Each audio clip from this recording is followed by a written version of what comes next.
If you are a beginner and you're looking for knowledge on how to trade futures on Binance the right way, then you are actually at the right place right now, because in this video I'm going to teach you with the idea of a beginner in my mind, and I'm going to take you through everything you need to know on this page step by step. So pay close attention and let's walk through it right away. All right, so without further ado, let's get into it quickly.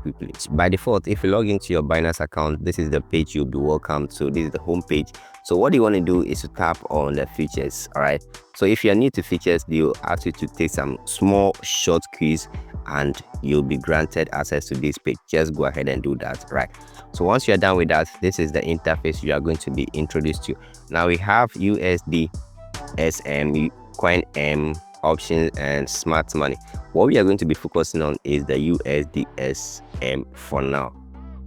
All right, so on this page you will see over here, this is where you have the cryptocurrency that you want to trade. We have, for instance, we have Giggle USDT over here, and of course you can change it at any time that you want. If you want, just click on it and search the search bar over here.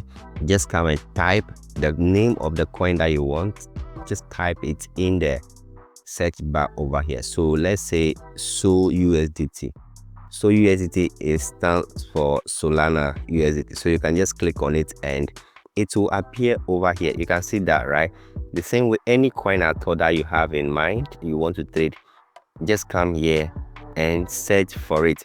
So let me just search for SLM USDT. SLM is a cryptocurrency, right? So once I've selected it, it appeared over here. Right now, once you have this over here, you are done with one part of the job right now, because you need to know the currency that you want to trade before you even go ahead and place a trade. Now over here you see the red option and here you see the green option. The red options over here refers to the sell positions in the market right now. People who are selling SLM in the market right now, these are the sell orders, and the down over here, they are the buy orders in the market. And if you see down here, you will see some percentage ongoing over here between the red and the green. All right, you will see that 60% and 39% stuff over there at the down here. That is the the move between the buyers and the sellers in the market currently, right? So away from that, we have what we call cross. We have 20x, all right, and stuff over here. Now let me quickly explain the cross for you. Right, so when you come here as a beginner, I don't advise you to use the cross. Actually, I don't advise you to use the cross. Why? The cross allows the market to pick money from all the accounts you have on Binance. All right, it allows you to use the money in different accounts you have on Binance. Supposing you place a trade and the trade is running at a loss and you have money in a different account on Binance, the money from that account will be used to support your ongoing trade, so that you don't get kicked out early unless the money in the different account that you have on Binance is also finished. And that is the main reason I do not advise a beginner to be using the cross margin. So what I advise you to use is isolated. Now to change this to isolated, you just have to tap it. All right, once you tap on it, you'll see we have cross and isolated. So the isolated allows you to use a single wallet.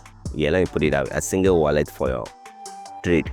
That means if you have the money in your futures account and you want to use only that amount to trade, that is the only amount that is going to be used to place your trade. If the money in that account gets finished, you will not automatically be deducted from a different account that you have on Binance. All right, so that means all other assets that you have, they are protected.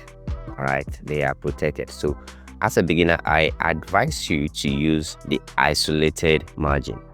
Right, that is good. So margin position adjustment successful. That's it.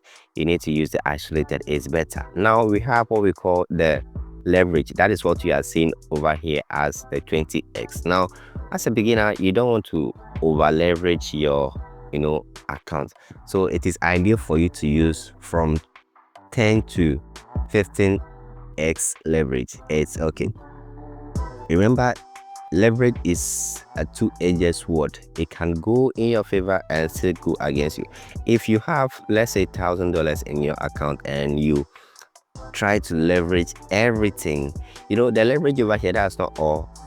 That's 75% leverage. It's not all. It can go way beyond that depending on your account size. All right, but then you don't have to leverage everything in your account. Right, if you leverage high and the trade goes in your favor, of course you make good sum of money. But if you leverage high and the trade starts to move against you, with the slightest move, your account could be liquidated. Liquidated simply means you lost everything in the account. All right, you lost everything. That's like liquidation.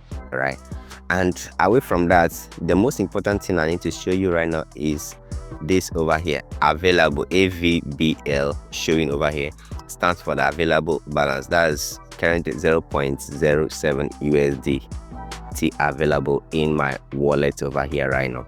Okay, now we have different types of execution. That is what you are seeing over here. When you tap on this drop down arrow, you will see we have limit orders. That's buy and sell at a specific price. All right, if you know a little bit about forex trading already, then you should know what a limit order is. All right, so mostly when you are trading, you are going to use this market order and limit orders. Now let me explain quickly. The market orders help you to execute the trade at exactly where the current market price is. The current market price of the asset, you are going to buy at that current market price. But when you are using a limit order, you are trying to tell the market to either buy or sell at a specific price that you want. Okay, that is the difference between the markets and the limit order. So mostly you're going to be using those two, either the markets or the limit order. All right, so right away from that, the next thing that you want to do is to enter the amount over here. The amount of the asset that you want to buy, you should enter it over here. All right, and once you are done with that, you can come and enter your take profits and stop loss, so that when the price is moving against you, it doesn't just go and wipe you out everything that you have in your account. You can set the take profit target over here. So SLM, let's say 0.5, that's your take profit, and your stop loss 0. Let me say 19. That's your stop loss, meaning when currently this is the current price of the asset, 0.21560. So when it moves down to 0.19, then the trade will close automatically. And when you move up to 0.52, the trade will close automatically in profit. All right, but for the SL, it will close in a loss. Right, so once you are done with that, you just go. If you are buying, you tap on buy, that's long. If you are selling, you tap on sell, that's short. Okay, so basically that is it. And if you have any position running, it will be showing at the bottom over here. And if you have any order running, it will also be showing at the bottom over here. But currently there's no order or position ongoing.